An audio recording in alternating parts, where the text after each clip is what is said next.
Jasmine Washington stands in the first-class cabin of Flight AA-1273. Her designer dress torn at the shoulder, champagne dripping down her face as a white woman screams that people like her should know their place. The cabin falls silent as the woman's husband suddenly pales, recognizing Jasmine. Oh my God, Franklin. That's Raymond Washington's daughter. Before we dive into this shocking story, let me know where you're watching from. Hit that like and subscribe button if you've ever witnessed discrimination firsthand. The truth about what happened next will leave you speechless. The morning had begun like any other for Jasmine Washington. At 27, she had already accomplished more than most people twice her age. A Harvard Business School graduate with honors, she now worked as Director of Strategic Initiatives at Washington Tech, her father's multi-billion-dollar company. Today's flight to San Francisco would determine whether she was truly ready to step into a C-suite position. As Jasmine approached Gate B-12 at JFK International Airport, she mentally rehearsed her presentation for the 15th time. The San Francisco meeting wasn't just another business deal. It represented her chance to prove herself worthy of the Washington name. Her father, Raymond Washington, had built an empire from nothing, and the pressure to honor his legacy weighed heavily on her shoulders. Final boarding call for American Airlines flight AA-1273 to San Francisco. The announcement blared over the speakers. Jasmine adjusted her cream-colored Chanel dress, professional but understated, and handed her first-class boarding pass to the gate agent with a smile. "Have a pleasant flight, Miss Washington," the agent said, returning her smile. Jasmine made her way down the jet bridge, her leather portfolio clutched tightly. As she stepped onto the plane, a flight attendant with a warm smile greeted her. "Welcome aboard, Miss Washington. I'm Zoe Bennett. First class is to your right." "Thank you, Zoe," Jasmine replied, noting the woman's name tag. She found her window seat in 3A and settled in, placing her portfolio in the overhead compartment and her small purse under the seat in front of her. The first-class cabin was still mostly empty, giving Jasmine precious minutes to collect her thoughts. Her phone buzzed with a text from her father. "You're going to knock 'em dead, Jazzy. You were born for this." A small smile crossed Jasmine's face as she typed back, "Thanks, Dad. I won't let you down." The cabin began to fill. Business travelers in tailored suits, a few celebrities trying to remain incognito behind sunglasses, and the occasional vacationer who had splurged on the upgrade. Jasmine pulled out her tablet to review her notes one final time before takeoff. That's when Karen Preston boarded. In her mid-40s with highlighted blonde hair styled in an immaculate bob, Karen carried herself with the entitled air of someone accustomed to getting her way. Her husband Franklin, a tall man with thinning hair and nervous eyes, followed closely behind, carrying both of their designer carry-ons. "Excuse me," Karen said loudly, to no one in particular, "but I believe we're in 3B and 3C. She glanced at Jasmine, her gaze sliding over her as if she were part of the seat. Franklin gave Jasmine an apologetic half-smile as he hoisted their bags into the overhead compartment. "The center armrest is mine," Karen informed Jasmine without making eye contact before turning to her husband. "Franklin, get my neck pillow out before you sit down." Jasmine gave a slight nod of acknowledgement but said nothing, returning to her tablet. She had encountered people like Karen countless times before, people who made assumptions about her based solely on the color of her skin. As the remaining passengers boarded, Zoe moved through the cabin, offering pre-flight beverages. When she reached Jasmine's row, Karen immediately raised her hand. "I'll have champagne and make sure it's properly chilled this time," she said again, without making eye contact with the flight attendant. "Of course, ma'am," Zoe replied professionally. "And for you, Miss Washington." "Just water with lemon, please," Jasmine smiled. Karen's head turned slightly at the exchange, a flicker of surprise crossing her features before her expression hardened again. Franklin buried his face in the safety card, clearly uncomfortable. Once the drink service was complete, Zoe paused by Jasmine's seat while Karen was distracted with her phone. Headed to San Francisco for business or pleasure, Zoe asked quietly. Business, Jasmine replied. Big meeting tomorrow. Well, you'll knock 'em dead, Zoe said with a genuine smile. And just so you know, not all passengers are like. Her eyes darted meaningfully toward Karen. Oh, I know, Jasmine assured her. Don't worry about it. As the plane began its taxi to the runway, the captain's voice came over the intercom, announcing a flight time of 5 hours and 45 minutes to San Francisco, with possible turbulence over the Rockies. Jasmine fastened her seatbelt and gazed out the window, mentally preparing for the long flight ahead. 20 minutes after takeoff, the seatbelt sign dinged off, and the flight attendants began preparing the cabin for service. Karen immediately pressed her call button.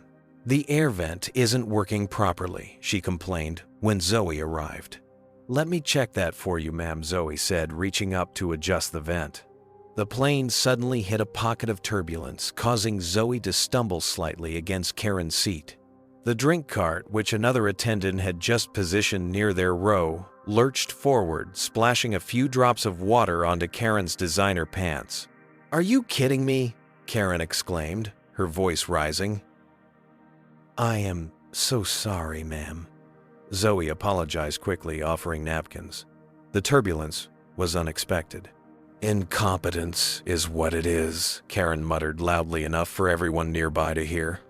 She dabbed dramatically at her pants, though Jasmine could see the drops were barely noticeable.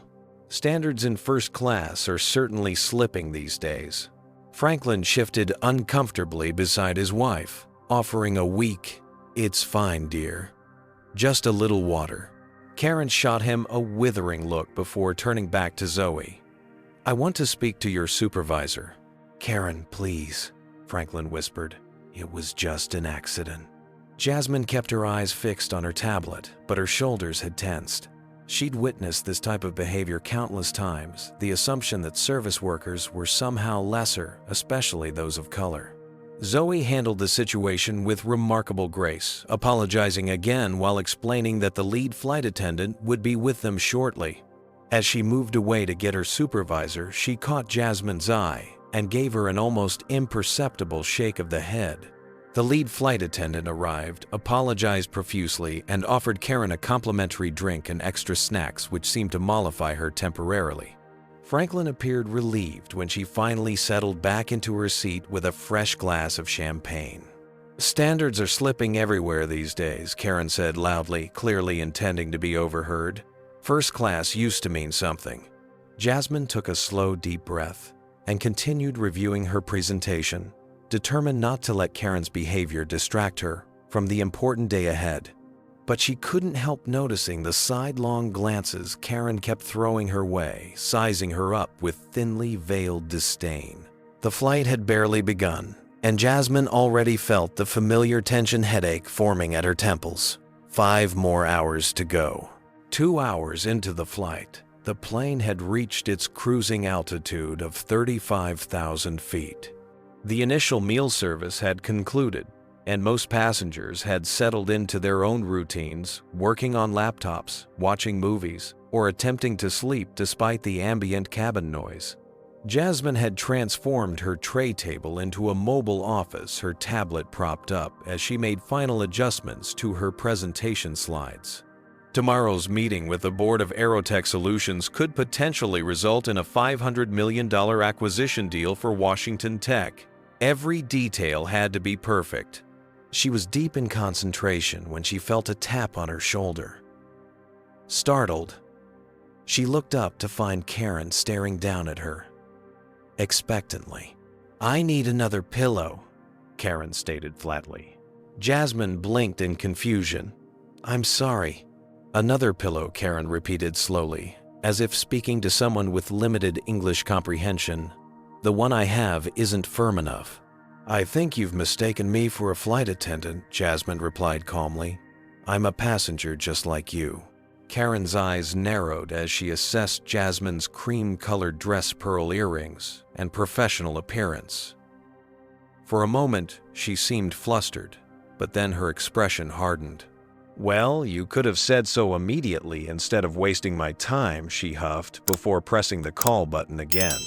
Franklin, who had been pretending to sleep, opened one eye and muttered, "Karen, for God's sake." Zoe appeared promptly, her professional smile firmly in place. "How can I help you, Mrs. Preston?" "I need another pillow." "A firm one," Karen demanded without looking at her. "Of course. I'll bring that right away," Zoe said, glancing apologetically at Jasmine. Once Zoe had gone to fetch the pillow, Jasmine returned to her work, determined not to let the incident affect her. But barely 10 minutes had passed before Karen leaned across the empty middle seat. Franklin had excused himself to use the restroom and addressed her again. "Do you have the time?" My watch stopped. Without looking up from her tablet, Jasmine replied, "It's 2:45 Eastern Time." Instead of a thank you, Karen continued, "I need a fresh napkin too. This one has a stain." Jasmine lifted her gaze, slowly meeting Karen's eyes directly. "As I mentioned before, I'm not a flight attendant. I'm a passenger." Karen's lips tightened into a thin line. "Well, excuse me for assuming. You just looked like, you know." She gestured vaguely at Jasmine's appearance. "No, I don't know," Jasmine replied, her voice level but firm. "What exactly do I look like?" The directness of the question seemed to catch Karen off guard. She fumbled for words. "I just meant, you look like someone who works here. That's all." "And what exactly does someone who works here look like?" Jasmine pressed, already knowing the answer. Karen's face flushed. "I don't have to explain myself to you." She turned away abruptly as Franklin returned to his seat. "Everything okay here?" Franklin asked, sensing the tension. "Fine," Karen snapped. This passenger was just being difficult. Franklin glanced at Jasmine with embarrassment. "I apologize if my wife bothered you." "It's no problem," Jasmine replied diplomatically, though her mind had already drifted to similar incidents throughout her life. She recalled being 16, shopping at a high-end boutique in Manhattan with her mother when a sales associate had followed them around the store, eventually asking if they were sure they were in the right place. Her mother had silently removed her Black American Express card from her wallet and placed it on the counter without a word. The associate's face had turned crimson. Then there was her first day at Harvard Business School, when a professor had assumed she was in the wrong classroom and suggested she check her schedule again. And just last month at a Washington Tech executive dinner, a new board member had asked her to fetch him another glass of wine, thinking she was part of the serving staff, despite her designer dress and the nameplate clearly marking her place at the table. No matter her accomplishments or her family's wealth, some people would always see her skin color first and make their assumptions accordingly. Jasmine was pulled from her memories when Karen's voice rose again, this time directed at Zoe, who had returned with the requested pillow. "This still isn't firm enough," Karen complained loudly. "Don't you have anything better in first class? We paid a premium for this service." "I'm very sorry, Mrs. Preston, but this is the firmest pillow we have available," Zoe explained patiently. "Well, it's inadequate," Karen declared. "And while you're here, I'll need more ice in my drink." As Zoe left to fetch more ice, Karen turned to Franklin. "The service on this airline gets worse every time we fly. I told you we should have taken Delta." Franklin nodded absently, clearly used to his wife's complaints. His eyes darted to Jasmine and then quickly away, as if afraid to make contact. Throughout this exchange, several business travelers seated nearby had begun to take notice of Karen's behavior. A woman in a tailored suit across the aisle caught Jasmine's eye and gave her a sympathetic look. An older gentleman a few rows ahead had turned around at Karen's raised voice, his expression disapproving. When Zoe returned with the ice, Jasmine quietly asked if there might be another available seat anywhere else on the plane. Zoe checked her tablet and regretfully informed her that the flight was completely full. "I'm so sorry about this," Zoe whispered. "If anything opens up, I'll let you know immediately." "It's okay," Jasmine assured her. "I've dealt with worse." Karen, apparently overhearing this exchange, made a show of pulling out her cell phone as the plane entered an area with Wi-Fi coverage. She dialed loudly and began speaking at a volume clearly intended for others to hear. "Melissa, you won't believe the flight I'm on. The standards have just plummeted. Yes, first class. Can you imagine? And there's this girl next to me who keeps giving me attitude." Exactly. These people think they're entitled to everything these days. Several passengers were now openly staring at Karen, but she seemed oblivious or perhaps enjoying the attention. Franklin had sunk lower in his seat, his face partially hidden behind a magazine. Jasmine drew a deep breath and focused on her presentation, refusing to give Karen the satisfaction of a reaction. She had worked too hard and come too far to let someone like this derail her concentration before the most important meeting of her career. But as Karen's one-sided phone conversation continued, with thinly veiled racist comments, barely disguised as complaints about service, Jasmine felt the familiar knot forming in her stomach, a mixture of anger, hurt, and the exhausting resignation that came from a lifetime of dealing with people who judged her based on nothing but the color of her skin. The tension in the cabin was palpable, now a storm brewing that would soon break over them all. 3 hours into the flight, the cabin lights had been dimmed to allow passengers to rest or work comfortably.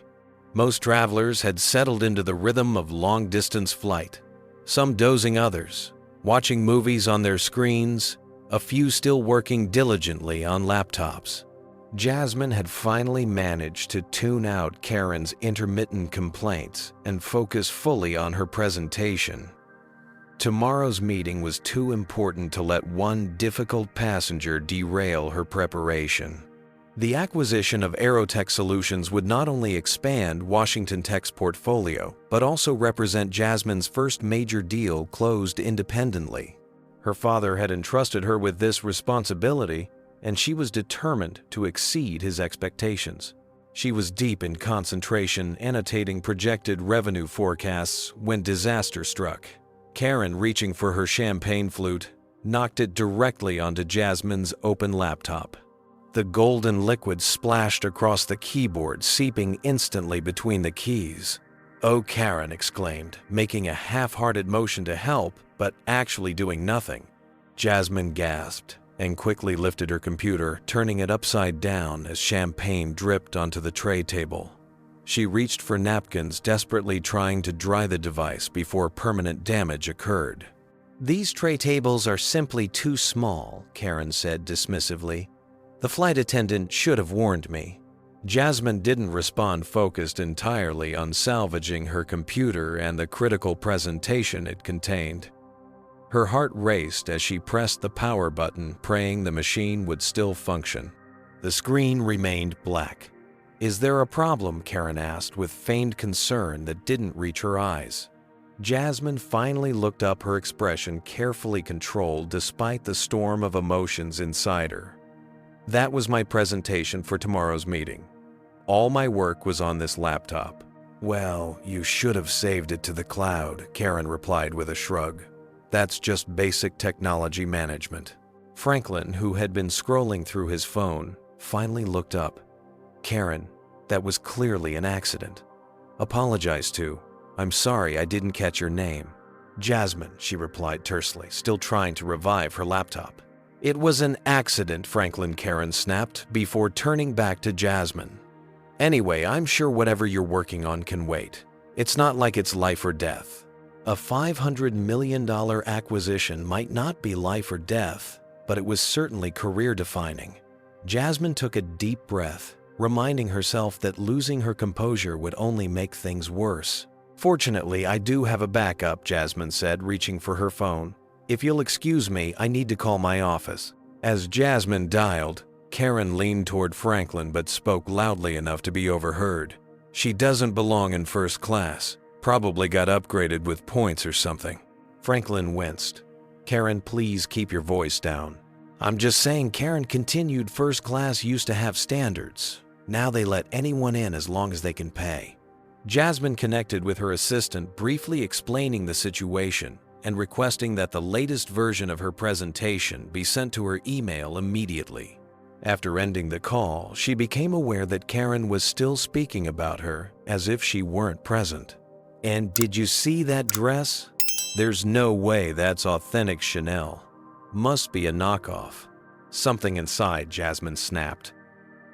Not her composure, she'd had years of practice maintaining that, but her willingness to remain silent in the face of such blatant disrespect. "Mrs. Preston," she said calmly, turning to face Karen directly. "Is there something specific you'd like to say to me? Because I can hear everything you're saying to your husband." Karen's eyes widened slightly, but she recovered quickly. "I was just commenting on how first class isn't what it used to be." "No," Jasmine replied, her voice steady. "You were making assumptions about me based on nothing but my appearance. Let me be clear, I am a business traveler just like most people in this cabin. I paid for my seat just like you did, and I would appreciate the same courtesy and respect you'd show to any other passenger." Karen's face flushed red. "How dare you speak to me that way? Do you know who I am?" "No," Jasmine replied honestly. "And you don't know who I am either.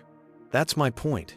"I know exactly what you are," Karen hissed, her voice low but venomous. "You're just another entitled minority who thinks the world owes you something." A few nearby passengers gasped. Franklin grabbed his wife's arm. "Karen, that's enough." Jasmine felt a cold calm settle over her. This wasn't her first encounter with racism, and it certainly wouldn't be her last, but she refused to let it pass unchallenged. "What I am," she said evenly, "is the Director of Strategic Initiatives at Washington Tech, headed to San Francisco for an acquisition meeting that will be covered in tomorrow's Wall Street Journal. What I am is a Harvard Business School graduate who was raised to judge people by their character, not their skin color. And what I am not is someone who will sit quietly while being disrespected." Karen's mouth opened and closed, but before she could respond, Jasmine's phone rang. She answered it, confirming to her assistant that yes, she could access her email and download the presentation backup. As she ended the call, she noticed that several passengers had their phones out, some pointed discreetly in her direction. Karen noticed too. "Are you filming this?" she demanded of a young man across the aisle. "That's an invasion of my privacy. I'll sue." "It's a public space, ma'am," the man replied calmly. "And I think people should see how you're behaving." "This is ridiculous," Karen sputtered, turning to grab her bag from under the seat. "I need my anxiety medication. All this stress is triggering my condition." As Karen rummaged through her bag, she continued muttering about these people and how they always play the victim. Franklin sat rigid in his seat, his face a mask of embarrassment and discomfort. Jasmine retrieved her tablet from her own bag, determined to at least review her presentation notes while waiting for the full file to arrive. As she did so, her phone rang again. This time, it was her father.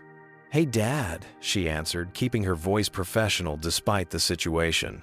"Just checking in before you land." Raymond Washington's deep voice came through the speaker. "How's the preparation coming along?" "There's been a small setback," Jasmine replied, carefully aware of Karen listening intently beside her. "My laptop was damaged, but I've got the backup coming through now." "That's my girl, always prepared," Raymond chuckled. "The board is very excited about your proposal. Montgomery called me personally to say how impressed he was with your preliminary analysis." "That's good to hear," Jasmine said, unable to suppress a small smile. "I'll call you once I land and check into the hotel." "Do that. And Jazzy, you've got this. No one is more prepared for this meeting than you." "Thanks, Dad. Talk soon." She ended the call feeling a renewed sense of confidence despite the unpleasant situation. Karen had stopped rummaging through her bag and was now staring at Jasmine with narrowed eyes. "Who exactly do you think you are?" she demanded, pretending to be some big-shot executive on the phone. "I wasn't born yesterday." Jasmine sighed, her patience wearing thin. "Mrs. Preston, I am not pretending to be anyone. I am simply trying to salvage my work and complete this flight in peace." "Show me your employee badge," then Karen demanded, her voice rising again. "If you really work for some tech company, you must have identification." I don't have to prove anything to you, Jasmine, replied firmly, and I'm asking you respectfully to please stop harassing me. Harassing you? Karen exclaimed loudly. Franklin, are you hearing this? She's accusing me of harassment when she's the one lying about who she is. Franklin looked desperately around the cabin as if searching for an escape route from the situation his wife was creating. Karen, please just let it go. We'll be landing in a couple of hours. But Karen was beyond listening to reason. She turned back to Jasmine, her face contorted with indignation. I want to see proof of who you claim to be. Now. Or I'm calling the flight attendant to report you for suspicious behavior. The confrontation had escalated to the point where nearly everyone in first class was now watching some openly filming with their phones. Jasmine knew this could go viral in minutes if she wasn't careful. Whatever she did next would reflect not only on her, but potentially on her father's company as well. Mrs. Preston Jasmine said, her voice deliberately calm and measured, I don't owe you any proof of my identity, but what I will say is that your behavior is inappropriate and discriminatory. If you continue, I will be the one calling the flight attendant. Karen's face flushed an even deeper shade of red. You're threatening me now, Franklin. Did you hear that? She's threatening me. Before Franklin could respond, Karen reached over and grabbed Jasmine's bag from beside her seat. Let's just see what's in here, shall we? I bet there's no business cards or company ID in here at all. Give me back my property. Jasmine demanded, her composure finally cracking as Karen invaded her privacy in the most blatant way possible.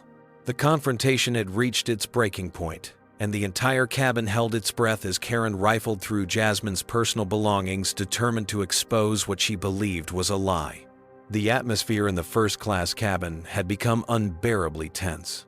Passengers watched in stunned silence as Karen continued to rifle through Jasmine's bag, despite Franklin's increasingly desperate pleas for her to stop. Karen, for God's sake, give her back her purse, Franklin hissed, his face flushed with embarrassment. You're making a scene. I'm making a scene, Karen shot back, still digging through Jasmine's belongings. She's the one pretending to be some high-powered executive. I'm just exposing the truth. Jasmine stood up, her full height impressive in the confined space of the airplane cabin. That is enough, she said, her voice controlled but forceful. Return my property immediately. Karen looked up, her expression momentarily startled by Jasmine's commanding presence. But instead of backing down, she doubled down on her behavior. Why afraid? I'll find proof you're lying. She held up Jasmine's designer wallet. Let's see who you really are. That was the final straw. Jasmine reached out to reclaim her possessions. Give me my bag. Now. As Jasmine moved to take back her purse, Karen's hand shot out, grabbing the shoulder of Jasmine's cream-colored Chanel dress. The delicate fabric caught in Karen's manicured fingers, tore with a sickening rip that silenced the entire cabin. For a moment, everyone froze. Jasmine looked down at her torn dress in disbelief. The elegant shoulder seam had split open, exposing her skin and bra strap. The tear was unmistakable and irreparable. Karen's expression shifted from smug satisfaction to a flicker of uncertainty, perhaps finally realizing she'd crossed a line. But instead of apologizing, she doubled down yet again. Well, I knew it was a fake, she declared, gesturing to the torn dress. Real Chanel wouldn't rip so easily.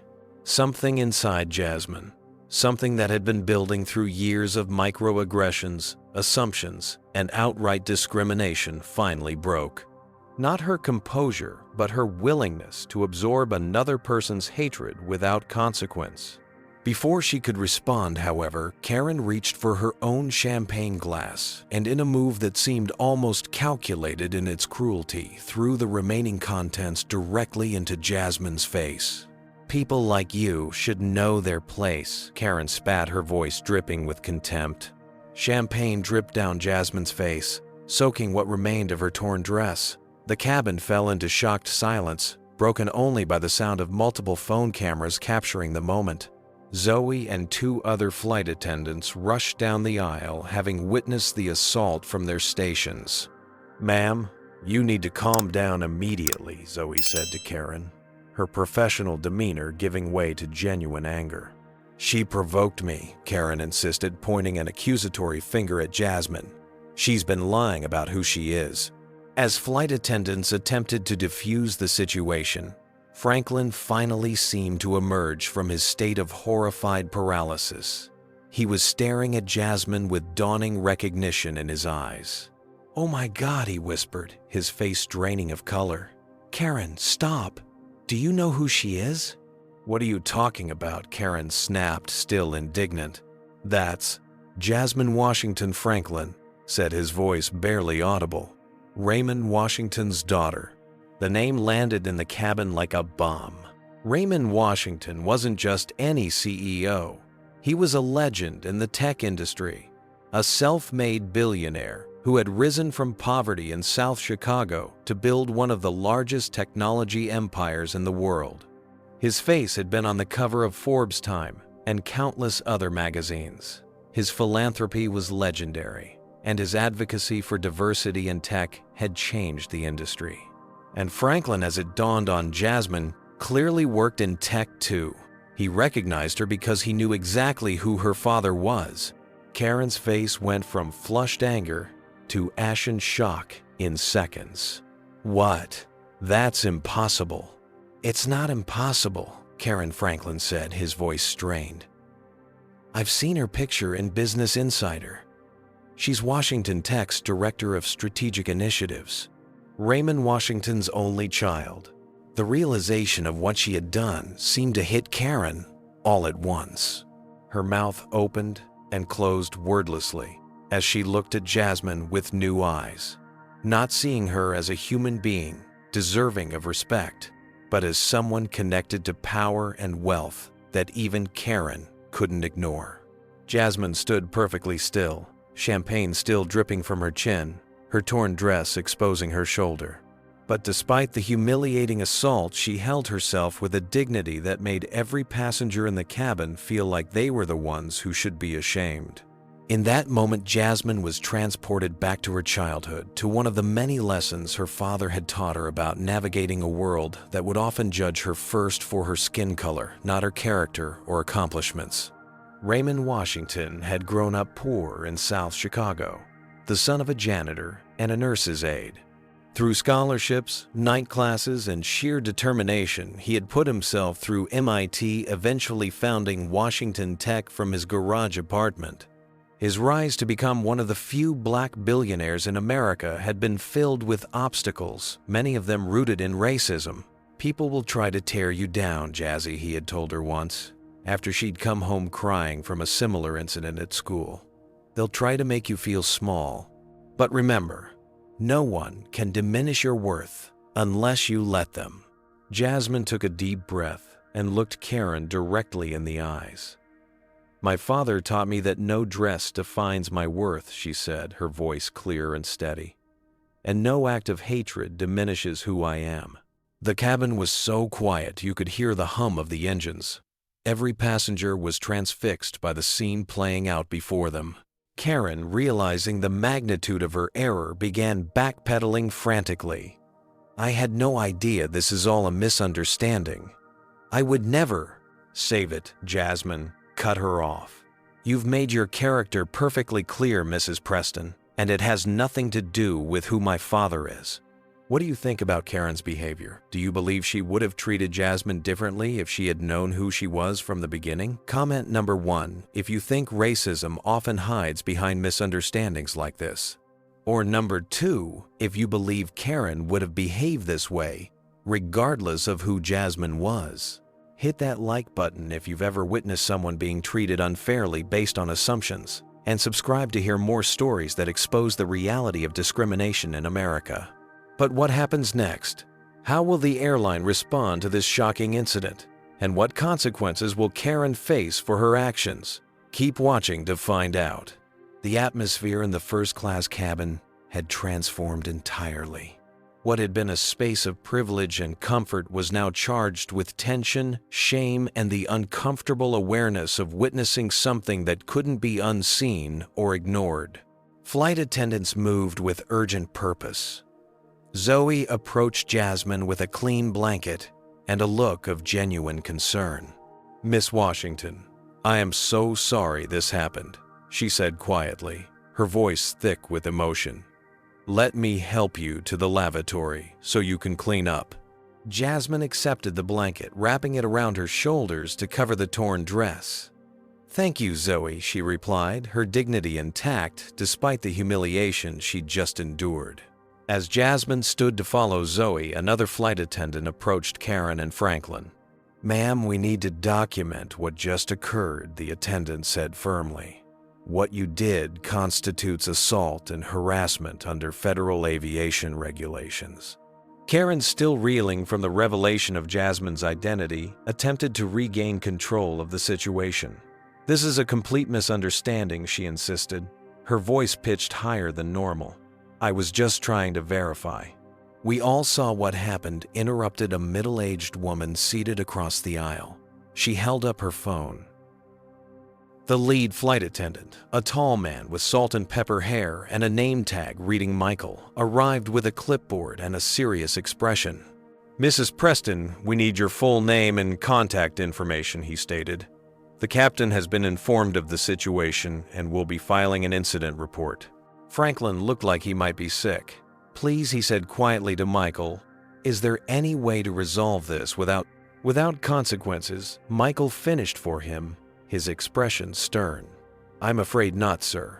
Assault on an aircraft is a federal offense." While this exchange took place, Jasmine had made her way to the lavatory with Zoe's assistance. Inside the small space, she finally allowed herself a moment of privacy. She looked at her reflection in the mirror, champagne drying in her hair. Her expensive dress ruined her eyes, bright, with unshed tears of anger and humiliation. But she would not cry. Not here, not now. Taking a deep breath, she began to clean her face with damp paper towels, removing all traces of the champagne. As she did so, she thought of all the time she had needed to rebuild her composure after similar incidents, never this public or dramatic, but carrying the same sting of prejudice and assumption. A soft knock on the door interrupted her thoughts. "Miss Washington." It was Zoe. "I have a Washington Tech Company sweatshirt for you. One of the other passengers recognized you and offered it, said he got it at a recruitment event last year."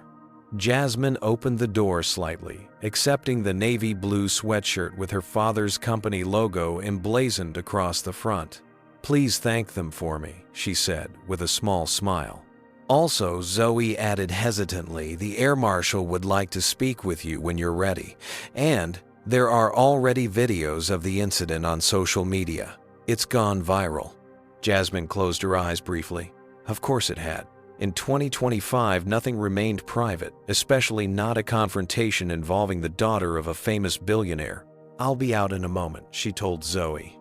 Alone again, Jasmine removed her torn dress and slipped on the sweatshirt, which thankfully was oversized enough to serve as a dress with her leggings. She gathered the ruined Chanel garment carefully. She would keep it, she decided, a reminder of this day and what it represented. When she emerged from the lavatory, she found the cabin dynamics had shifted dramatically. An air marshal, a serious-looking woman in plain clothes with a subtle badge clipped to her belt, was interviewing passengers and collecting statements. Karen was still in her seat, but her demeanor had changed entirely. Gone was the entitled aggression. In its place was a desperate pleading quality as she tried to explain her actions to the unyielding air marshal.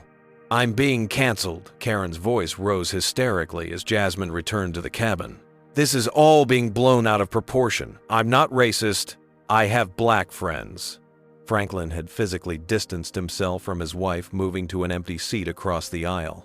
He looked shell-shocked, his earlier embarrassment having evolved into something that looked like genuine shame. As Jasmine approached her seat, passengers watched her with expressions ranging from sympathy to admiration.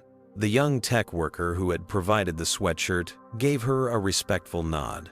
The air marshal approached her. "Miss Washington, I'm Marshal Diaz," she introduced herself. When you're ready, I'd like to take your statement about what occurred. Of course, Jasmine replied, her professional demeanor back in place despite the circumstances. You should press charges, offered a businessman from the row behind her. What she did was assault, plain and simple. Jasmine considered this as she sat down, careful to maintain distance from Karen, who was now watching her with a mixture of fear and calculation. Miss Washington, Karen began, her voice honeyed and pleading. I want to sincerely apologize for this unfortunate misunderstanding. If I had known who you were. That's exactly the problem, isn't it? Jasmine interrupted, her voice level but firm. You believe your behavior would be acceptable toward a flight attendant or any other passenger you deemed beneath you. But the moment you discovered my father is Raymond Washington, suddenly you want to apologize. Karen blanched. No, that's not what I'm not interested in your apologies, Mrs. Preston, Jasmine continued. They're not for me. They're to save yourself from the consequences of your actions. The captain's voice came over the intercom, interrupting the tense exchange. Ladies and gentlemen, this is Captain Rodriguez speaking. Due to an incident in the cabin, we will be making an unscheduled landing in Denver. Please return to your seats and fasten your seatbelts. Flight attendants, prepare the cabin for landing. A collective groan went through the airplane passengers, realizing their travel plans would now be disrupted. Many glared openly at Karen. This is ridiculous, Karen protested, to no one in particular. They can't divert an entire flight over a little misunderstanding. Assault and racial harassment aren't little misunderstandings, Marshal Diaz replied coolly. They're federal offenses when they occur on an aircraft. As the plane began its descent toward Denver, Jasmine's phone rang. It was her father. Someone had obviously alerted him to the viral videos now circulating online. Jazzy Raymond Washington's deep voice was filled with concern. Are you okay? I'm seeing reports. I'm okay, Dad. Jasmine assured him, though her voice wavered slightly for the first time. There was an incident on the flight. They're diverting to Denver. I've already called the airline CEO. Raymond said his protective instincts in full force, and our legal team is monitoring the situation. Do you want me to send the company jet to get you? Jasmine considered this briefly. It would certainly be easier to complete her journey on her father's private plane rather than deal with the continued fallout on a commercial flight. But something inside her rebelled against the idea. No, she decided. I'll continue with the airline once they sort this out. I don't want special treatment. That's my girl Raymond, replied, pride evident in his voice. But you call me if you change your mind. And Jazzy, don't let this shake you. You're stronger than anything they can throw at you. I know, Dad, Jasmine said, drawing strength from his confidence. I learned from the best. As she ended the call, Jasmine became aware that Karen was watching her intently, having clearly overheard the conversation. The realization that Jasmine had direct access to the airline's CEO seemed to finally drive home the gravity of her situation. You have to help me, Karen whispered urgently, leaning across the now empty middle seat. Your father knows the CEO. You could tell them it was all a misunderstanding. Jasmine regarded Karen with cool assessment. Why would I do that? Because. Karen floundered, searching for leverage she no longer possessed. Because it's the Christian thing to do. To forgive.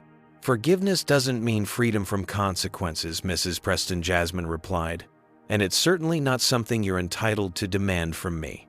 The plane began its final approach to Denver International Airport. Through the window, Jasmine could see emergency vehicles positioned on the tarmac, standard procedure for an unscheduled landing. Her phone buzzed with notifications, emails from her team about the presentation, messages from friends who had seen the viral videos, news alerts from business publications already reporting on the incident.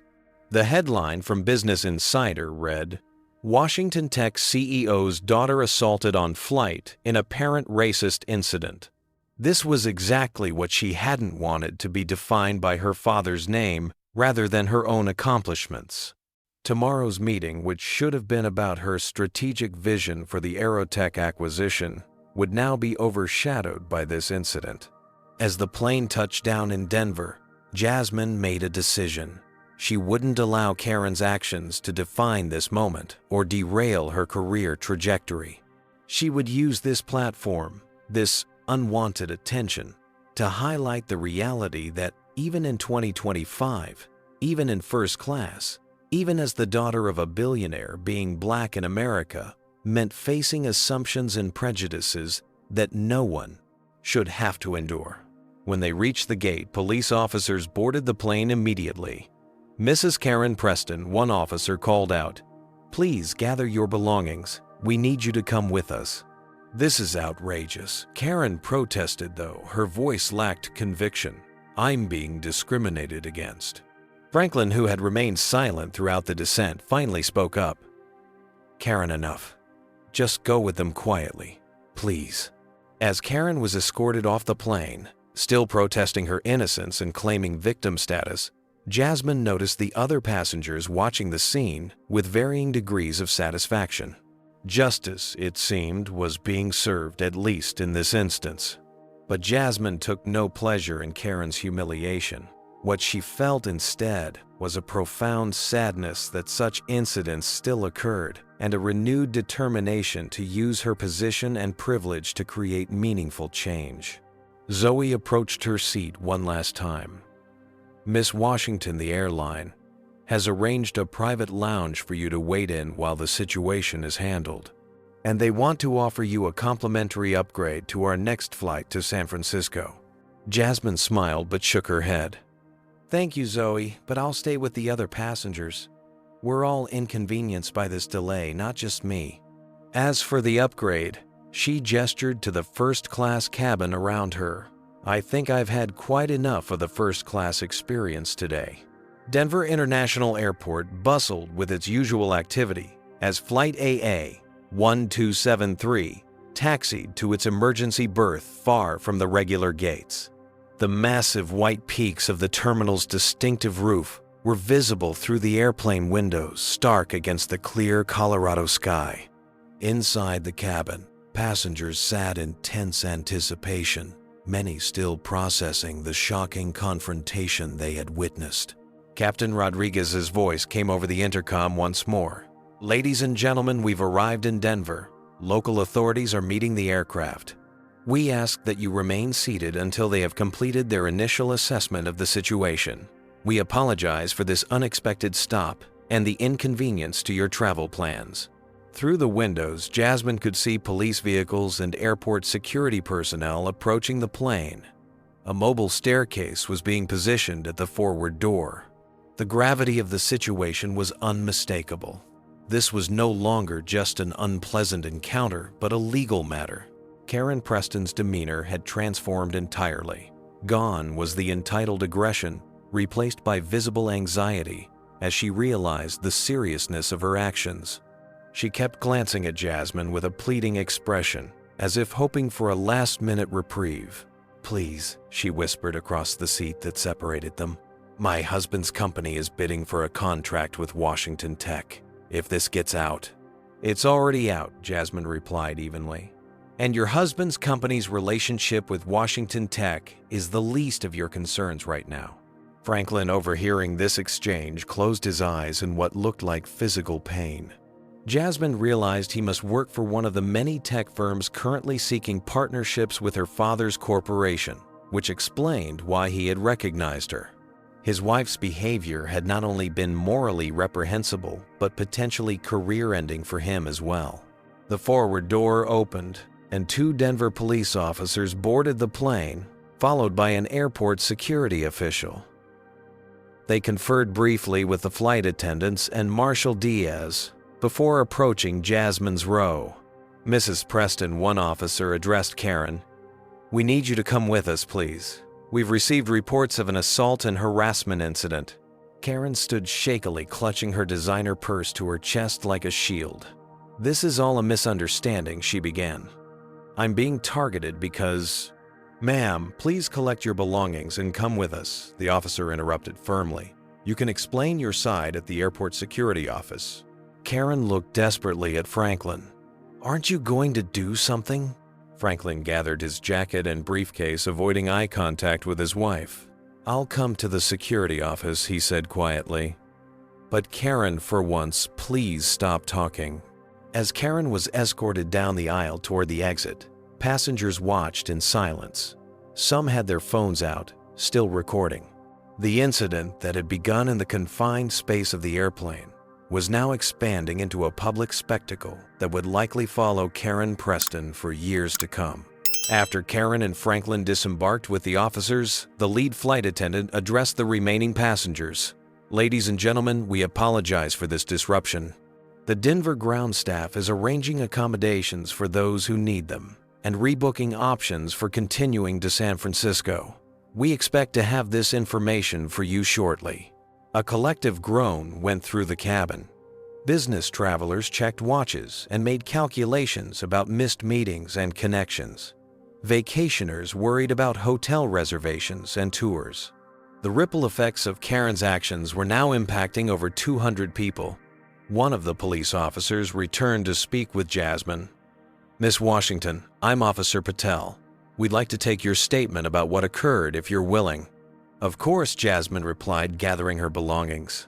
Wait called a woman a few rows back. "I have video of the whole thing, so do a lot of us." Murmurs of agreement spread through the cabin as several passengers held up their phones. "That would be very helpful," Officer Patel acknowledged. "If those of you with recordings could please email them to the address on these cards." She handed out business cards to those who had spoken up. As Jasmine prepared to follow the officer off the plane, Zoe approached once more. "Miss Washington, the airline has arranged a private lounge for you to wait in while giving your statement." Again, Jasmine declined. "I appreciate the offer, but I'll stay with the other passengers. We're all in this together." This simple statement, overheard by those nearby, seemed to shift something in the cabin. A few passengers nodded in appreciation of her solidarity, despite her being the direct victim of the incident. As Jasmine walked down the aisle toward the exit, people reached out to touch her arm or offer quiet words of support. "What she did was disgusting," an elderly woman said. "You handled yourself with such grace." "I've got the whole thing recorded," a young man assured her. "I'll make sure they have it." "My daughter is black," a middle-aged woman said, tears in her eyes. "Thank you for standing up to that." Jasmine acknowledged each comment with a nod, or quiet thank you moved by the spontaneous show of support, but also acutely aware of how quickly she had gone from private citizen to public symbol. It wasn't a role she had sought, but it was one she would need to navigate carefully in the coming hours and days. At the airport security office, Jasmine provided her statement to Officer Patel and her partner. She recounted the events clearly and factually, without embellishment or emotional language. Years of boardroom presentations had taught her the value of precise, objective communication. "And you're certain Mrs. Preston grabbed your dress intentionally?" Officer Patel asked. "Yes," Jasmine confirmed. "She was attempting to prevent me from retrieving my bag, which she had taken without permission. And the champagne. She threw it in my face deliberately, while making a comment about people like me knowing their place." Officer Patel's expression remained professional, but her eyes reflected disgust at what she was hearing. "We have multiple witness statements and videos confirming your account, Miss Washington. Mrs. Preston is currently being detained on charges of assault and causing a disturbance on an aircraft. Would you like to press additional charges?" Jasmine considered this carefully. What exactly would that entail? You could pursue a civil case for damages to your property, your person, potentially even for emotional distress. And given the apparently racially motivated nature of the incident, there could be hate crime enhancements to the existing charges. The door opened and a nervous-looking airport official entered. "Excuse me, officers, Miss Washington, there's a situation developing outside." "What kind of situation?" Officer Patel asked. "Media," the official replied grimly. "Lots of them. The videos from the plane have gone viral. Every news outlet in Denver has crews here, and the nationals are arriving too." And he hesitated. And Jasmine prompted, Raymond Washington is on the line for you. He says he's called the airline CEO directly. Of course he had. Her father had never been one to stand idly by when his family was threatened. As much as Jasmine valued her independence, she knew Raymond Washington would move heaven and earth to protect her, and he had the resources and connections to do exactly that. "I'll speak with him," Jasmine said, taking the offered phone. Jazzy, her father's voice was controlled, but she could hear the underlying fury. "The airline CEO is handling this personally. They're sending another plane to take you and the other passengers to San Francisco, and our legal team is already reviewing the incident." "Dad, I appreciate that, but I can handle this," Jasmine insisted. "I know you can," Raymond replied, his tone softening. "But you shouldn't have to. Not alone. Not like this." In that moment, Jasmine was reminded of the duality of her existence, the independent, accomplished professional she had worked so hard to become, and the daughter of one of America's most powerful men. It was a balance she constantly negotiated. "The company jet is standing by if you want it," Raymond continued. "You say the word and I'll have you out of there in 30 minutes. Jasmine glanced through the office window where she could see the growing media presence in the terminal. Cameras, microphones, reporters, all waiting for the next development in a story that was already trending nationwide. "No," she decided firmly. "I need to see this through properly. Running away would send the wrong message." A pause, then Raymond chuckled. "You always were stubborn, just like your mother." His voice grew serious again. "All right, Jazzy. But remember, you're not just representing yourself out there. You're representing all of us who've had to fight twice as hard to get half as far." "I know, Dad," Jasmine replied, feeling the weight of that responsibility. "I won't let you down." "You never have," Raymond assured her. "Call me when you're back in the air." As Jasmine handed the phone back to the airport, Official Officer Patel returned to their earlier conversation. About pressing additional charges, Miss Washington. Jasmine considered her father's words, the watching media, the hundreds of disrupted passengers, and the bigger picture of what this incident represented. Finally, she shook her head. "No additional charges," she decided, "but I would like to make a statement." Meanwhile, in another security office down the hall, Karen Preston was facing the consequences of her actions. Through the partially open door, Jasmine could hear her increasingly desperate voice. "This is cancel culture gone mad," Karen was insisting. "I'm being persecuted for a simple misunderstanding." "Ma'am, we have multiple videos, clearly showing you assaulting another passenger." A male officer's voice responded flatly. "My husband's company has deals with Washington Tech. This will ruin him. You can't do this to me." Franklin's response was too quiet for Jasmine to hear, but the dejected slump of his shoulders as he exited the room, moments later, told its own story. He passed by the office where Jasmine was giving her statement, hesitated, then approached the open door. "Miss Washington," he said, his voice barely above a whisper. "I want to apologize for my wife's behavior. There's no excuse for what she did." Jasmine regarded him coolly. "You're right, Mr. Preston. There isn't." Franklin nodded, accepting her response. "I should have intervened sooner. My silence makes me complicit, and I'll have to live with that." He hesitated, then added, "My company, Nexus Solutions, is bidding for the cloud security contract with Washington Tech. I understand if that's no longer possible." "That's not my decision, Mr. Preston," Jasmine replied.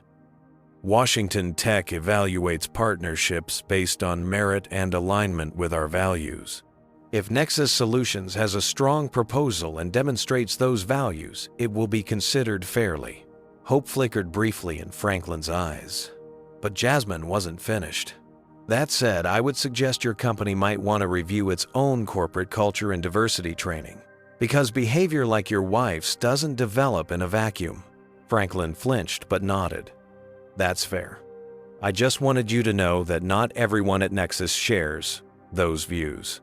With that, he turned and walked away, a man whose personal and professional worlds were collapsing simultaneously. Officer Patel, who had witnessed this exchange, gave Jasmine a respectful nod. "You're handling this with remarkable composure, Miss Washington."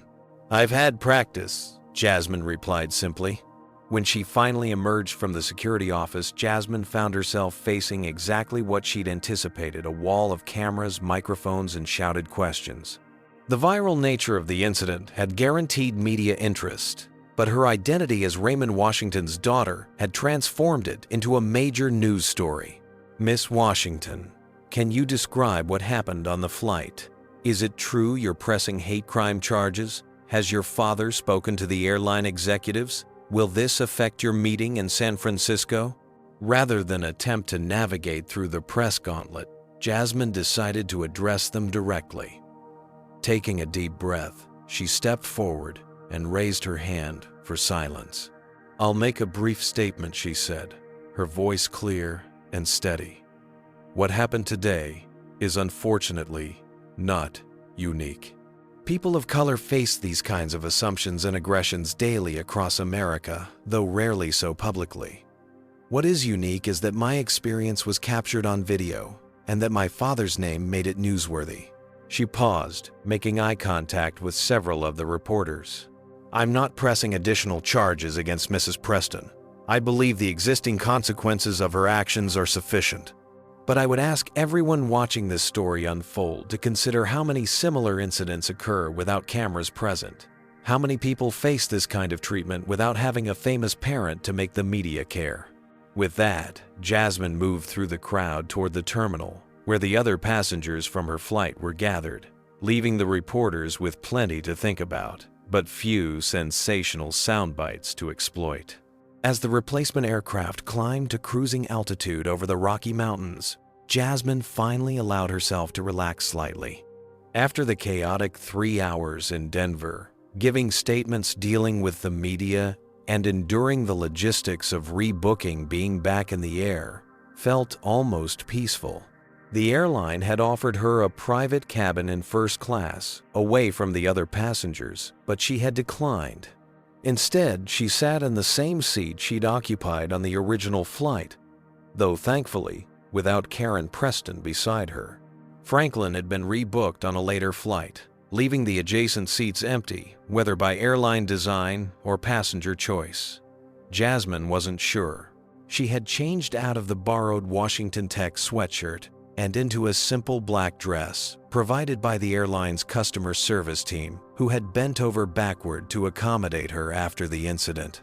The torn Chanel dress was carefully folded in her carry-on bag, a reminder she intended to keep. As the seatbelt sign dinged off, Jasmine connected her tablet to the plane's Wi-Fi, intending to review her presentation for tomorrow's meeting. Instead, she was confronted with a flood of notifications, hundreds of emails, thousands of social media mentions, and dozens of missed calls. The incident had exploded online in ways she hadn't fully anticipated. The top notification was a breaking news alert: Washington Tech CEO's daughter assaulted in racist incident on flight. She sighed and clicked on the article, bracing herself for what she would find. The report was actually reasonably balanced, including statements from witnesses and the airline, along with a brief professional biography of Jasmine herself. The accompanying video, already viewed millions of times, showed the moment Karen had torn her dress and thrown champagne in her face. Seeing it from an outside perspective was jarring, almost surreal. As Jasmine scrolled through the article, a memory surfaced from her childhood, one of many instances where she had faced racism despite her family's wealth and status. She had been 10 years old, shopping with her mother at an exclusive boutique in Chicago's Gold Coast neighborhood. While her mother browsed designer handbags, young Jasmine had wandered to the jewelry counter, admiring a display of sparkling bracelets. "Can I help you find the exit?" a sales associate had asked pointedly, hovering over her with suspicious eyes. Before Jasmine could respond, her mother had appeared beside her, designer sunglasses perched atop her head, credit cards in hand. The associate's demeanor had changed instantly upon recognizing Diane Washington, wife of the increasingly prominent tech entrepreneur. "I'm so sorry, Mrs. Washington. I didn't realize she was with you." Her mother's response had been icily precise, and that would matter why, exactly. That moment had been formative for Jasmine, understanding that even with all her family's resources and status, some people would always see her skin color first and make their judgments accordingly.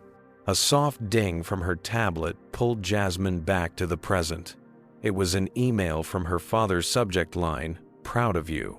The body contained just a link to a Washington Post article titled "Raymond Washington's Daughter Responds to In-Flight Racism with Dignity and Grace." Attached was a note from her father. "This is who we are, Jazzy. This is how we change the world, not just with success, but with how we handle the obstacles thrown in our path." Jasmine smiled, drawing strength from her father's words as she always had. Raymond Washington had faced far worse on his journey from the south side of Chicago to the pinnacle of the tech industry. His resilience had always been her North Star. As she continued working, another alert appeared on her screen. This one from CNBC's Business News. Franklin Preston's company faces scrutiny after wife's racist incident. Curious Jasmine opened the article. According to the report, Franklin Preston was executive vice president at Nexus Solutions, a cybersecurity firm currently bidding for a major contract with Washington Tech. The company's stock had dropped 7% in after-hours trading as investors worried about the potential fallout from Karen Preston's actions. A statement from Nexus Solutions was included. The alleged behavior of Mrs. Preston in no way reflects the values of Nexus Solutions or its employees.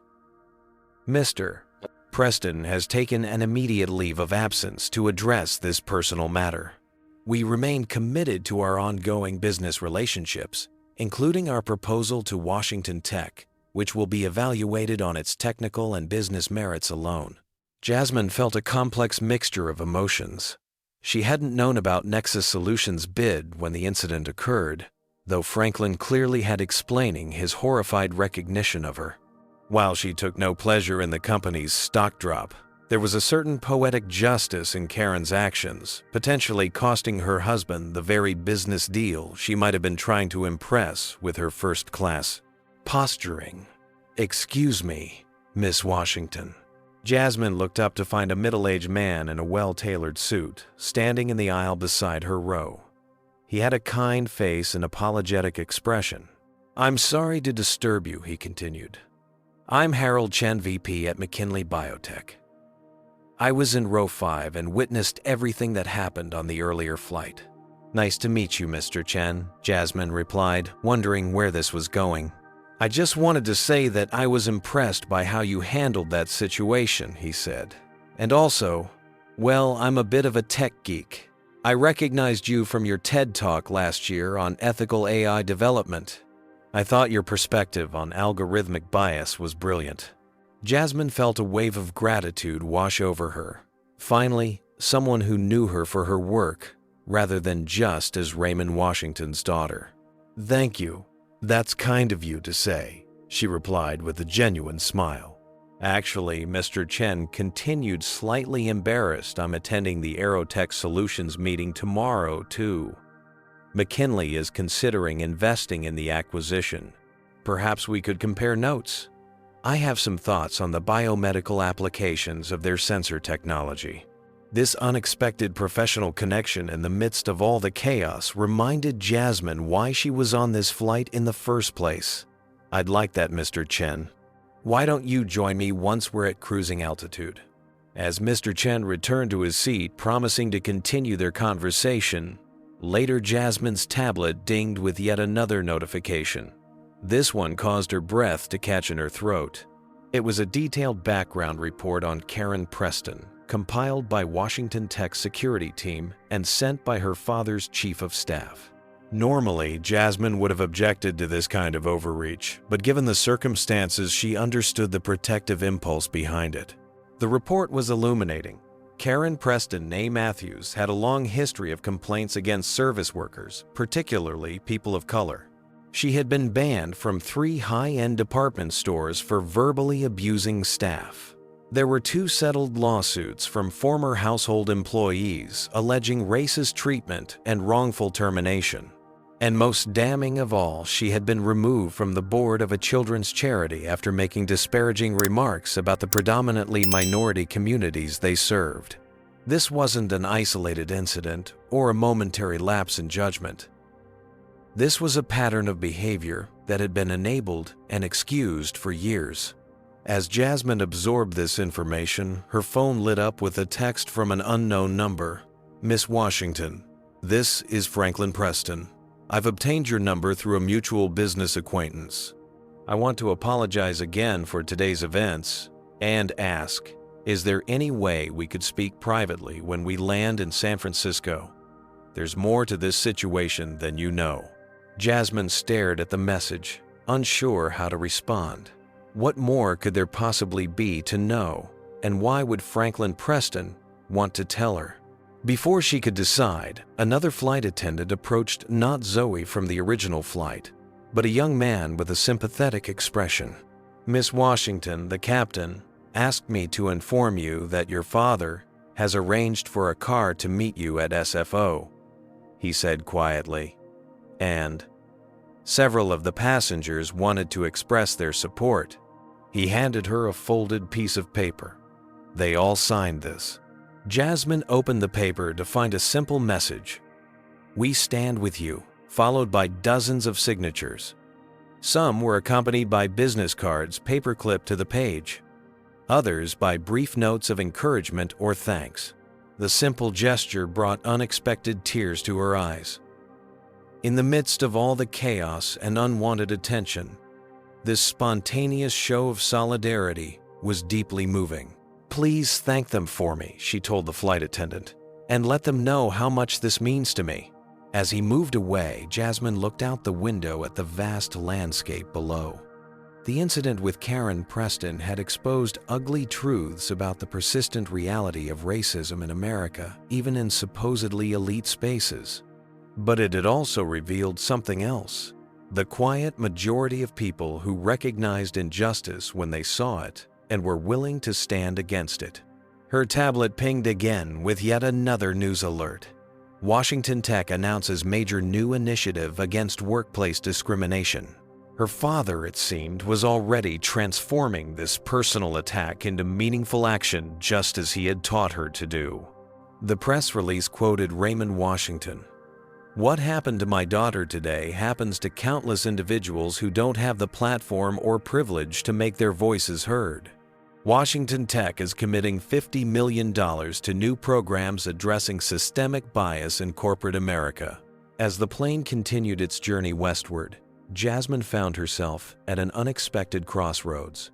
What had begun as a straightforward business trip had transformed into something far more significant. A moment that would test not just her professional capabilities, but her personal values and the lessons her father had instilled in her throughout her life. Tomorrow's meeting with Aerotech Solutions was still crucial, but it now existed within a larger context. How she handled the aftermath of this incident would define her not just as Raymond Washington's daughter, but as Jasmine Washington in her own right. With renewed determination, she returned to her presentation, making notes for an additional section addressing ethical corporate culture and diversity initiatives that she would now incorporate into the acquisition proposal. Karen Preston had tried to diminish her to put her in her place, but instead had inadvertently given her a platform and purpose that extended far beyond a single business deal.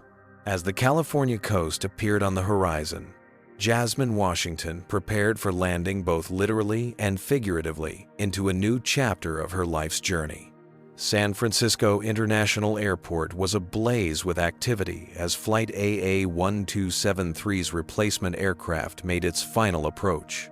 Through the window, Jasmine could see the distinctive Bay Area landscape, the iconic Golden Gate Bridge in the distance, the blue waters of the bay reflecting the late afternoon sun, and the sprawling cityscape that housed some of the world's most influential tech companies, including her father's West Coast headquarters. But as the plane touched down and taxied toward the terminal, another sight came into view. The unmistakable gathering of media vehicles, camera crews, and reporters positioned near the arrivals area. News travels fast in the digital age, but the speed with which this story had exploded still took Jasmine by surprise. "Ladies and gentlemen, welcome to San Francisco International Airport," the captain announced over the intercom. "Local time is 5:47 p.m. For those continuing to other destinations, connecting gate information will be available at the terminal.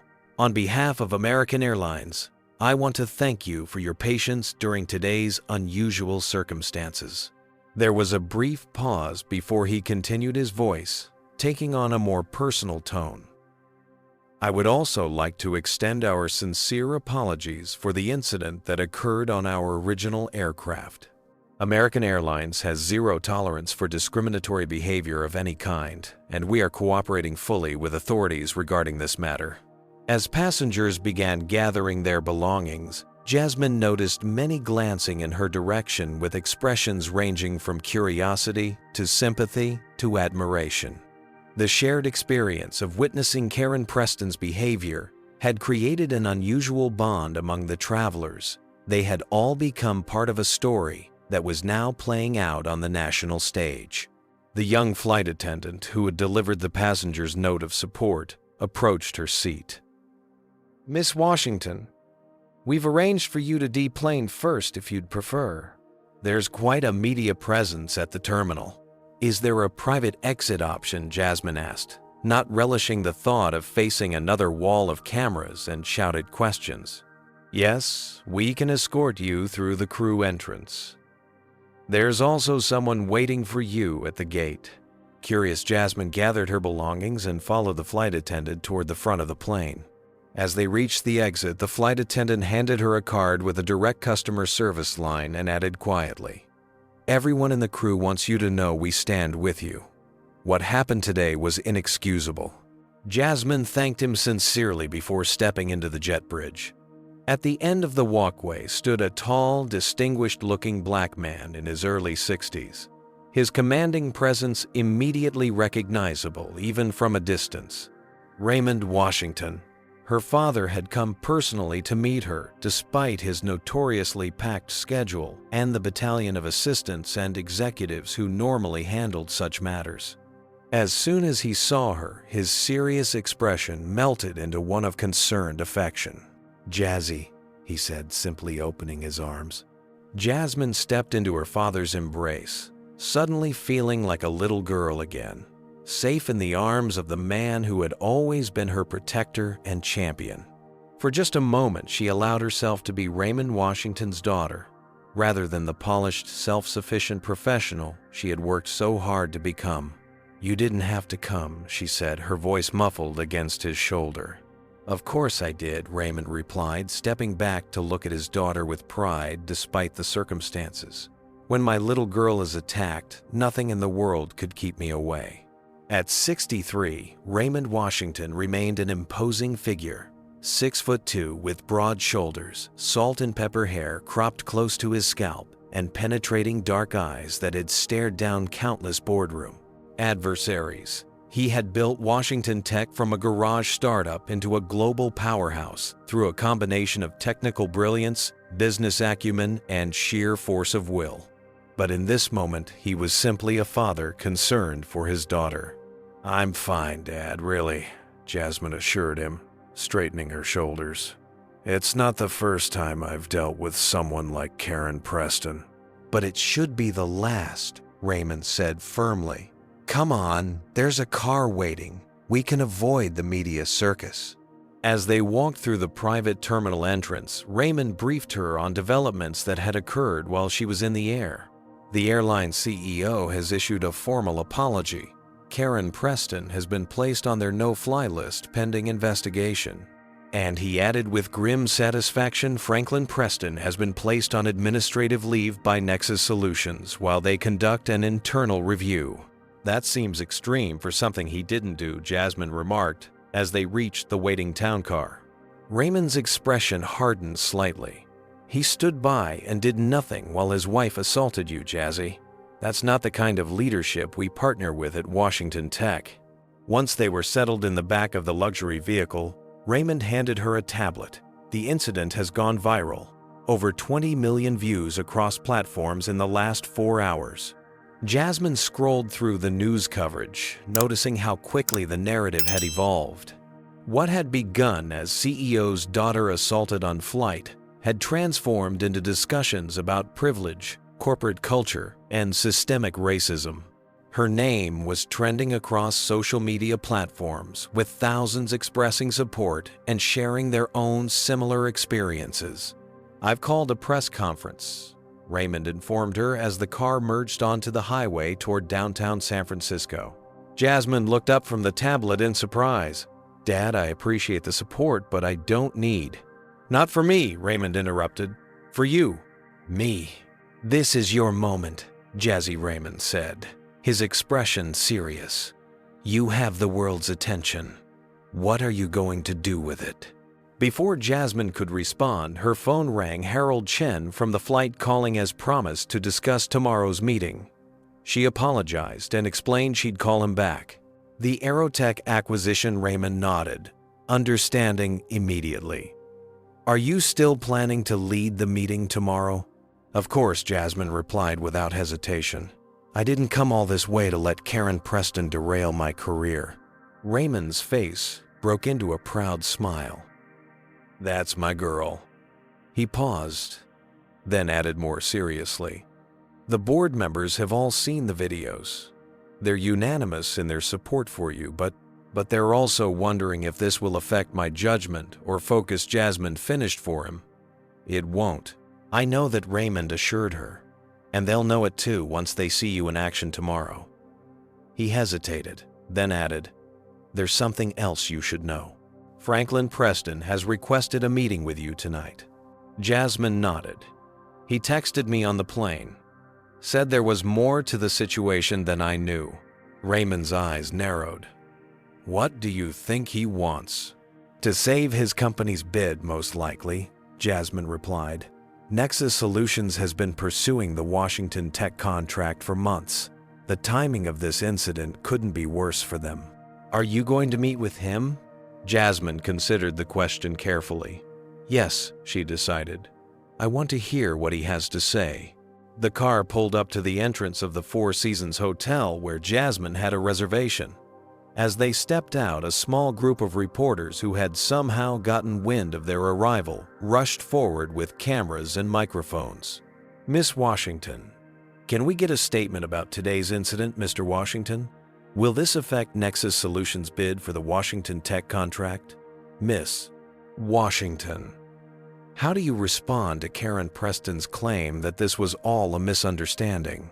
Raymond moved protectively in front of his daughter, but Jasmine gently touched his arm and stepped forward to address the media directly.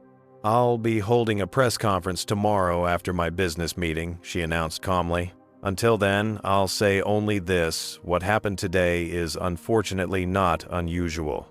The only unusual aspect is that it was caught on camera and involved someone with a recognizable last name. For every viral video like mine, there are thousands of similar incidents that go unrecorded and unreported. Let's keep our focus on the systemic issues, not just on one individual's actions." With that, she turned and walked into the hotel, leaving the reporters with thoughtful expressions rather than sensationalist soundbites. In her suite, Jasmine finally had a moment to herself. She showered, washing away the physical remnants of the day's events, though the emotional impact lingered. As she changed into fresh clothes, her phone buzzed with a text from Zoe, the flight attendant from the original flight. "Just landed in SF on a later flight. Wanted to check if you're okay and thank you for how you handled everything. You've become a hero to airline crew members everywhere." Jasmine smiled at the unexpected connection and replied with thanks for Zoe's support during the incident. As she set her phone down, there was a knock at the door. Room service with a meal her father had ordered before leaving to attend to some Washington Tech business. As she ate, Jasmine reviewed her presentation for tomorrow one final time. The Aerotech Solutions acquisition was a perfect strategic fit for Washington Tech's expansion plans. The smaller company had developed revolutionary sensor technology that, combined with Washington Tech's AI capabilities, could transform everything from healthcare to environmental monitoring. Her phone rang again. Franklin Preston, right on schedule. Mr. Preston, she answered, keeping her tone neutral. Miss Washington, Franklin replied, his voice strained. Thank you for taking my call. I was wondering if we could meet in person. There are things I need to explain that shouldn't be discussed over the phone. Jasmine considered declining, but curiosity won out. The hotel bar in 30 minutes, she decided. It's public enough to be appropriate, but private enough to talk. Thank you, Franklin said, the relief in his voice palpable. I'll be there. Exactly 30 minutes later, Jasmine was seated at a corner table in the elegant hotel bar when Franklin Preston arrived. He looked like he had aged years in the hours since she'd last seen him, his face drawn, shoulders slumped, eyes bloodshot. Miss Washington, he said, extending his hand tentatively. Thank you for agreeing to meet. Jasmine shook his hand briefly. You said there was more to the situation. I'm listening. Franklin ordered a scotch with shaking hands, took a deep breath, and began. First, I want to say again how deeply ashamed I am about Karen's behavior. There's no excuse for what she did. We agree on that much, Jasmine replied evenly. What you don't know, Franklin continued, lowering his voice, is that this isn't just about a random incident of racism, as horrific as that was. Karen's behavior today was targeted. Jasmine's eyebrows rose. Targeted? What are you suggesting? Karen knew exactly who you were. Franklin admitted, unable to meet her eyes. Before we even boarded the plane. That's impossible, Jasmine objected. She was genuinely shocked when you recognized me. No, Franklin corrected quietly. She was shocked that I admitted recognizing you. She knew you were Raymond Washington's daughter from the moment she saw your name on the passenger manifest. She works part-time as a consultant for Archer Global. The name sent a chill through Jasmine. Archer Global was Washington Tech's most aggressive competitor, a company that had repeatedly tried to poach their talent and steal their technology. Karen has been feeding them information about Nexus Solutions' bid for the Washington Tech contract. Franklin continued, his voice barely above a whisper. When she saw you were on our flight, she deliberately provoked an incident. Are you saying this was corporate sabotage? Jasmine asked incredulously. Franklin nodded miserably. Archer Global promised Karen a full-time executive position if she could help derail the Washington Tech Nexus partnership. She thought creating a scene with you would accomplish that. She never expected it to escalate the way it did, or to be caught on video. And you knew about this? Jasmine demanded, her composure finally cracking. No, Franklin insisted. Not until after she was arrested. She called me from detention and admitted everything. She was worried about being charged with corporate espionage on top of assault. Franklin pulled out his phone and showed Jasmine his screen. A recording app was running. I'm documenting this conversation because I'm going to the FBI with everything tomorrow. Karen's actions weren't just racist and cruel, they were potentially criminal corporate espionage. Jasmine sat back, processing this stunning revelation. What she had experienced as personal racism had also been a calculated business attack. The realization was both disturbing and, in a strange way, clarifying. Why are you telling me this? She finally asked. You must know this ends any chance of Nexus working with Washington Tech. Franklin nodded, resignation in his eyes. I know, but it's the right thing to do. And he hesitated. I've filed for divorce. I've ignored Karen's behavior for too long, making excuses or looking the other way. What happened today forced me to see who she really is and who I've become by enabling her. As Franklin finished his confession, Jasmine's phone lit up with a text from her father. Board meeting moved up. They want you to present tomorrow morning. Also, something big happening with Archer Global. Call me as soon as possible." The pieces were falling into place. Tomorrow's meeting had suddenly taken on dimensions far beyond a simple acquisition. It represented a pivotal moment, not just for Jasmine's career, but potentially for the entire tech industry's approach to ethics, diversity, and corporate culture.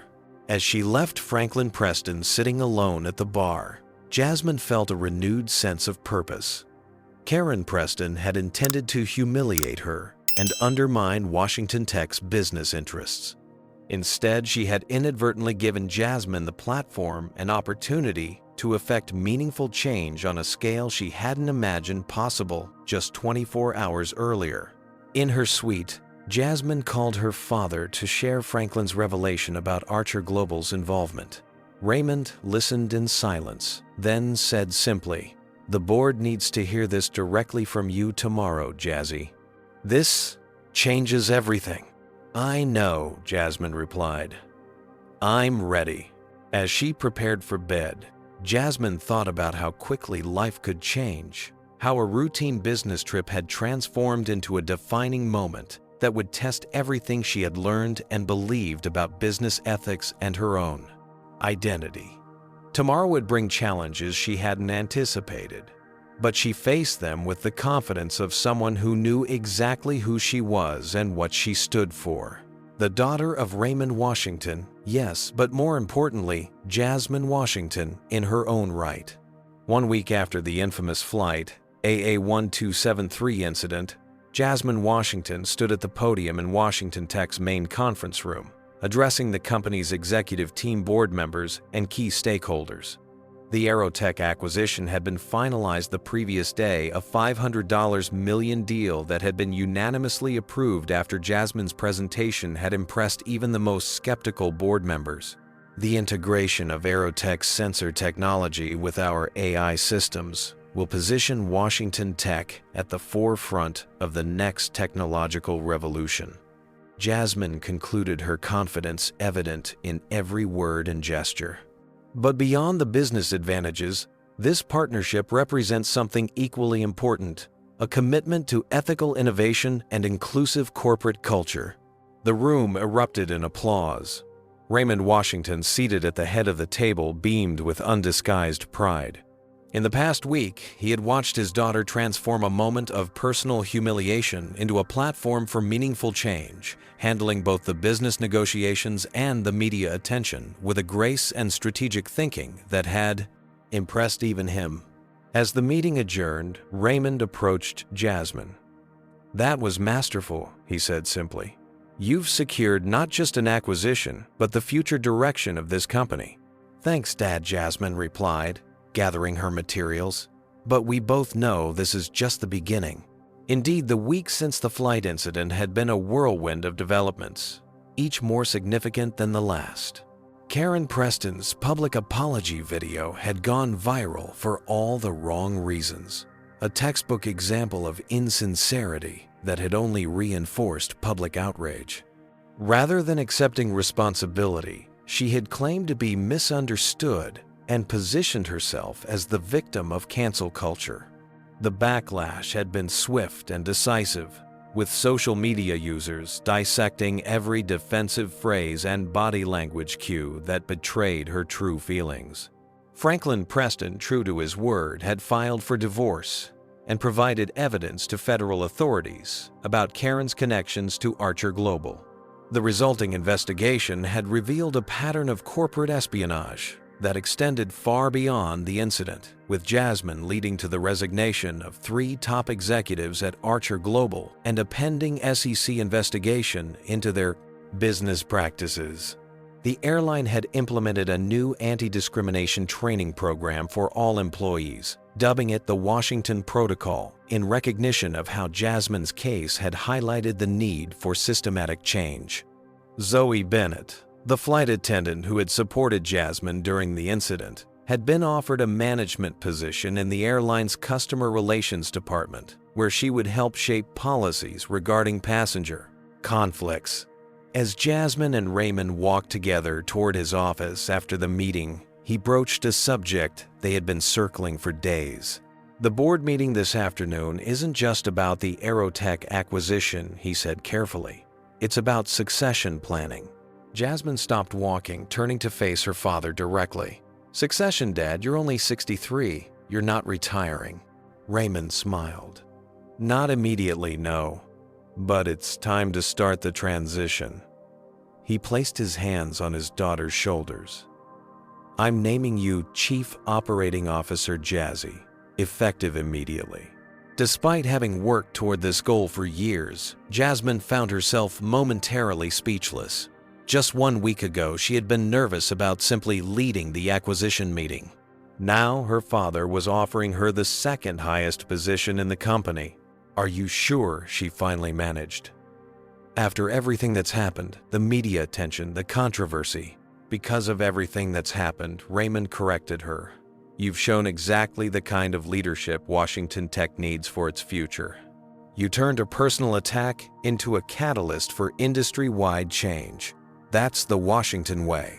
Before Jasmine could respond, her assistant approached with an urgent message. The newly established Washington Foundation for Workplace Equality needed her approval on its first initiative. We'll continue this discussion later, Raymond said with a knowing smile. You have an empire to run.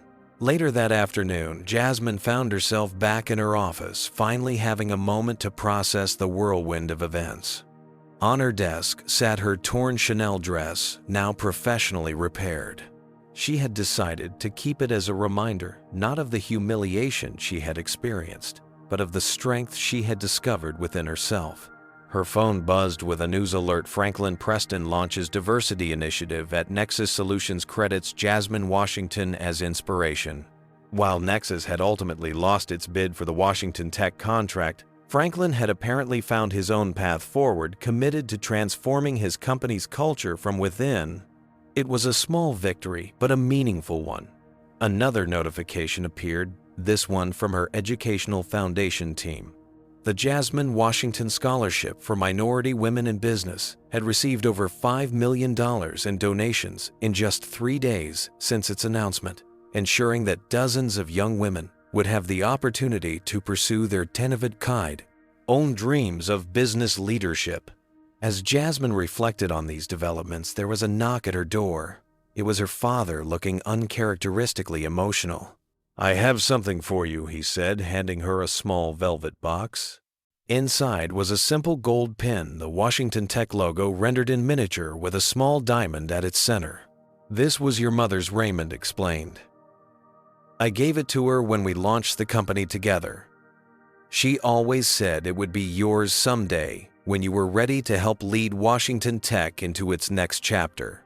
Jasmine felt tears welling in her eyes as she thought of her mother, who had passed away when she was 16. Too soon to see the woman Jasmine had become, but not before instilling in her the values that had guided her through life's challenges. I'm proud of you, Jazzy, Raymond said softly. Not just for what you've accomplished, but for who you are. You faced hatred with dignity and turned injustice into opportunity. That's a rare gift. 3 weeks later, Jasmine stood on the stage at Harvard Business School's graduation ceremony, wearing her repaired Chanel dress, now a symbol rather than a casualty. As the keynote speaker, she looked out at the sea of faces representing the next generation of business leaders. When I was asked to speak today, I considered sharing strategies for market penetration or digital transformation or venture capital funding, she began. Important topics, to be sure. But instead, I want to talk about character, about who you choose to be when faced with adversity and injustice. She paused, her gaze sweeping across the audience. Many of you have seen the viral video of my encounter with racism in what should have been the most privileged of spaces.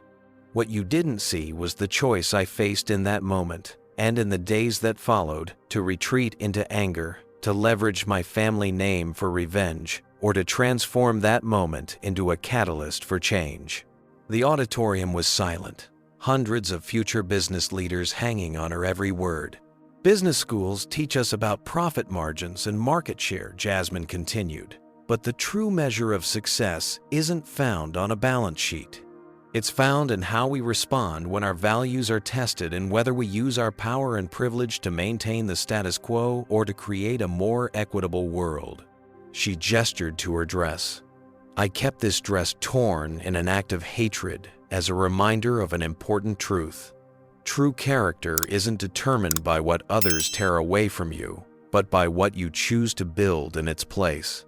As the audience rose in a standing ovation, Jasmine Washington knew that her journey was just beginning.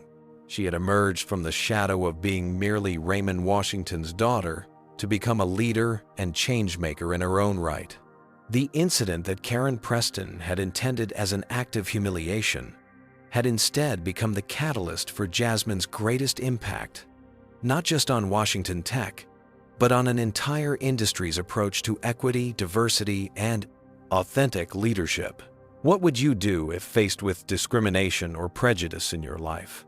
Would you let it define you, or would you use it as fuel to create positive change? Leave a comment sharing your thoughts and experiences. If this story resonated with you, please hit the like button. Subscribe to our channel for more inspiring true stories of resilience and transformation, and share this video with someone who might need to hear this message today. Thank you for joining us on this journey. Remember, it's not the challenges we face, but how we respond to them that truly defines who we are. Until next time, be the change you wish to see in the world. This story teaches us that racism persists even in privileged spaces, but how we respond defines who we are.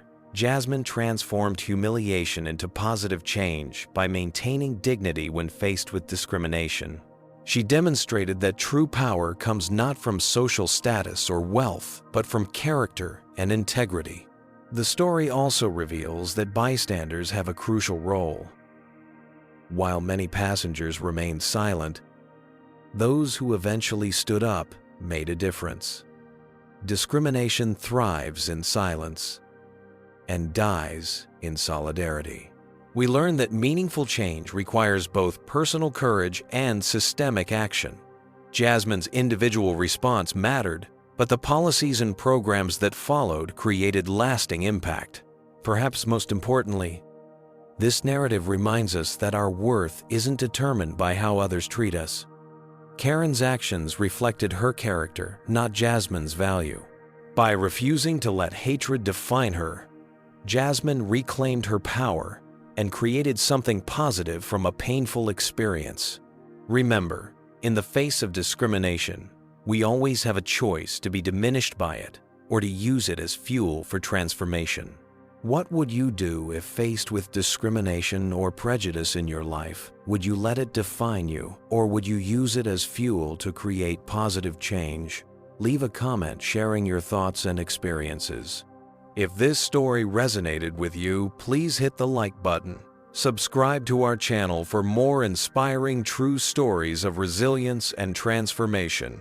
And share this video with someone who might need to hear this message today. Thank you for joining us on this journey. Remember, it's not the challenges we face, but how we respond to them that truly defines who we are.